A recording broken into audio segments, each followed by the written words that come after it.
Students, स्वागत है आप सभी का ज्योग्राफी क्लासेस में। हमारी आज की क्लास का टॉपिक है भारत की मिट्टियाँ। मिट्टी के अध्ययन को साइंस में मृदा विज्ञान यानी पेडोलॉजी कहा जाता है। भारतीय कृषि अनुसंधान परिषद ICAR ने भारत की मिट्टियों को 8 वर्गों में बांटा है। एलुवियल सॉइल्स यानी जलोढ़ मिट्टी, रेड सॉइल्स यानी लाल मिट्टी, ब्लैक सॉइल्स यानी काली मिट्टी, लेटेराइट सॉइल्स, फॉरेस्ट और माउंटेन सॉइल्स यानी वनीय मिट्टी, एल्कालाइन यानी क्षारीय मिट्टी, डेजर्ट सॉइल्स यानी मरुस्थलीय मिट्टी और पिट या जैव मिट्टी। पहले बात करते हैं एलुवियल सॉइल्स की यानी जलोढ़ मिट्टी। नदियों द्वारा लाई गई मिट्टी को जलोढ़ मिट्टी कहते हैं। ये मिट्टी भारत के लगभग 22% क्षेत्रफल पर पाई जाती है। एलुवियल सॉइल्स उर्वरता के दृष्टिकोण से काफ़ी अच्छी मानी जाती है। ये मिट्टी भारत में मुख्यतः 3 नदियों द्वारा लाई जाती है, सिंधु, गंगा और ब्रह्मपुत्र। इस मिट्टी में पोटाश की मात्रा अच्छी होती है, लेकिन नाइट्रोजन, फॉस्फोरस और ह्यूमस की कमी पाई जाती है। एलुवियल सॉइल्स में धान, गेहूं, मक्का, तिलहन, दलहन आदि फसलें उगाई जाती है। एलुवियल सॉइल्स 2 प्रकार की होती है, बांगर और खादर। बांगर यानी पुरानी जलोढ़ मिट्टियाँ और खादर यानी नई जलोढ़ मिट्टी।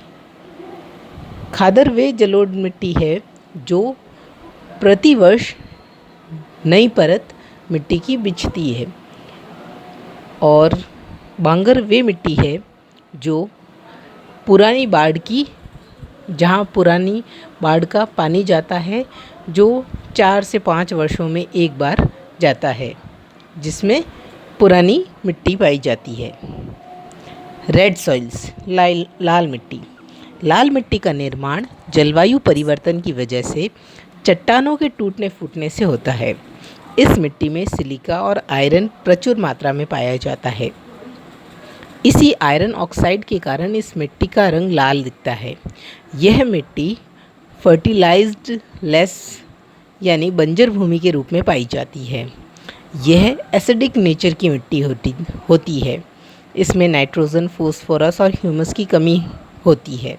इस मिट्टी में गेहूं, कपास, दालें और मोटे अनाजों की खेती की जाती है।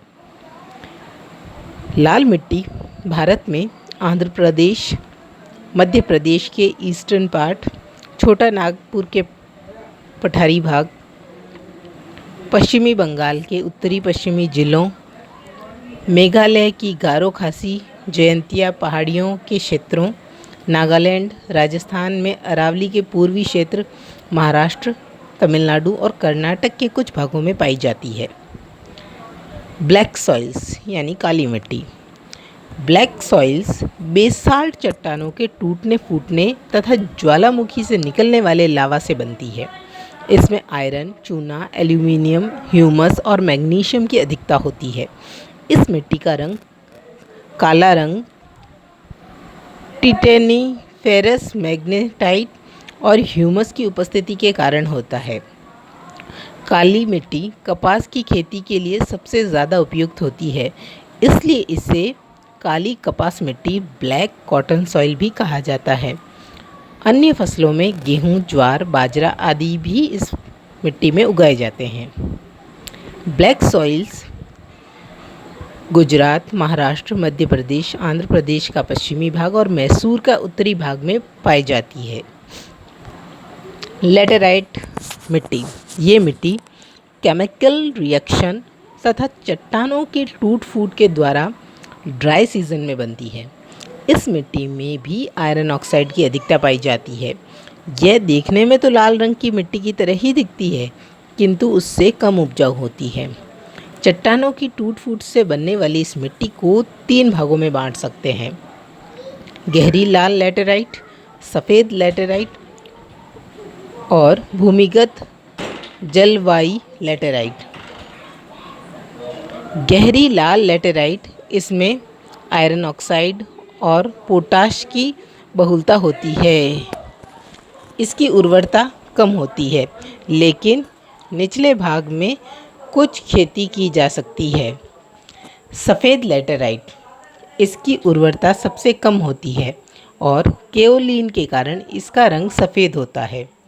भूमिगत जलवायु लेटेराइट, ये मिट्टी काफ़ी उपजाऊ होती है क्योंकि वर्षा काल में आयरन ऑक्साइड पानी के साथ घुलकर नीचे चले जाते हैं। लेटेराइट मिट्टी चाय की खेती के लिए सबसे अच्छी होती है। अब बात करते हैं फॉरेस्ट या माउंटेन सॉइल्स की। यह मिट्टी पर्वतीय ढलानों पर और वन्य क्षेत्रों की घाटियों में पाई जाती है। इस मिट्टी में ह्यूमस की मात्रा अधिक होती है, लेकिन पोटाश, फास्फोरस और कैल्शियम की मात्रा कम पाई जाती है। ये मिट्टी बागवानी फसलें जैसे चाय, कहवा, मसाला तथा फल आदि के लिए उपयुक्त है। जनजातियों द्वारा झूम कृषि इसी मिट्टी में की जाती है। ये मिट्टी हिमालय के पर्वतीय भागों जैसे तमिलनाडु, कर्नाटक, मणिपुर आदि जगहों पर पाई जाती है। एल्केलाइन क्षारीय मिट्टी, क्षारीय मिट्टी को रेह, ऊसर, कलहड़ नामों से भी जाना जाता है। यह मिट्टी वहाँ पर बनती है जहाँ पर पानी आसानी से नहीं निकल पाता। इसमें सोडियम क्लोराइड तथा सोडियम सल्फेट की अधिकता होती है, लेकिन नाइट्रोजन तथा चूने की कमी पाई जाती है। यह उपजाऊ मिट्टी नहीं होती। इसमें नारियल और ताड़ की खेती की जाती है। यह ज़्यादातर पंजाब, हरियाणा के कुछ भाग तथा केरल के तटीय भागों पर तथा सुंदरवन में देखने को मिलती है। डेजर्ट यानी मरुस्थलीय मिट्टी, डेजर्ट सॉइल्स हाई टेम्परेचर की वजह से बनती है। इसकी वजह से चट्टान का टूट जाना और उसके छोटे छोटे कणों में इसका निर्माण होता है। यह बलुई मिट्टी होती है जिसमें लोहा तथा फास्फोरस पर्याप्त मात्रा में पाया जाता है, जबकि नाइट्रोजन और ह्यूमस कम मात्रा में पाया जाता है। इस मिट्टी में सिंचाई के सहारे गेहूँ, गन्ना, कपास, ज्वार, बाजरा आदि उगाए जाते हैं। जहाँ सिंचाई की सुविधा नहीं होती वहाँ ये बंजर भूमि पाई जाती है। पीट या दलदलीय मिट्टी, दलदल वाले क्षेत्र में काफ़ी अधिक मात्रा में जैव पदार्थ जमा हो जाते हैं, जिस वजह से इस मिट्टी का निर्माण होता है। यह सॉइल काली, भारी तथा काफ़ी एसिडिक, लवणीय होती है। केरल में इस मिट्टी को कारी कहा जाता है क्योंकि यह मिट्टी ज़्यादातर केरल के अलेपी ज़िले में पाई जाती है। उत्तराखंड के अल्मोड़ा, सुंदरवन के डेल्टा घाटी में भी यह मिट्टी पाई जाती है। नदियों में महानदी, गोदावरी, कृष्णा नदियों के किनारे पर यह मिट्टी पाई जाती है। इस दलदली मिट्टी में फॉस्फेट, पोटाश तथा उपजाऊपन की कमी पाई जाती है। आइए अब हम बात करते हैं इस टॉपिक से रिलेटेड कुछ क्वेश्चंस की। नाइट्रोजन की कमी पूरा करने के लिए किस उर्वरक को प्रयोग किया जाता है? आंसर है यूरिया। लेटेराइट मिट्टी में किसकी बहुलता होती है? आयरन और सिलिका की। किस मिट्टी में चूना मिलाकर उसकी उर्वरता बढ़ाई जा सकती है? लाल मिट्टी में। चाय की खेती के लिए कौन सी मिट्टी सबसे ज़्यादा उपयुक्त मानी जाती है? लेटेराइट मिट्टी। कपास की खेती के लिए कौन सी मिट्टी उपयुक्त होती है? काली मिट्टी। किस मिट्टी को रेगुर मिट्टी के नाम से जाना जाता है? काली मिट्टी। लाल मिट्टी में किन फसलों की खेती की जाती है? कपास, गेहूँ, दालें और मोटी अनाजों की। लाल मिट्टी का रंग लाल क्यों होता है? लौह ऑक्साइड की उपस्थिति के कारण। जलोढ़ मिट्टी में किसकी मात्रा सबसे अधिक होती है? पोटाश की। जलोढ़ मिट्टी भारत के कितने प्रतिशत भाग पे पाई जाती है? 22% भाग पर। स्टूडेंट्स, ये था हमारा आज का टॉपिक, भारत की मिट्टियाँ। Thank you.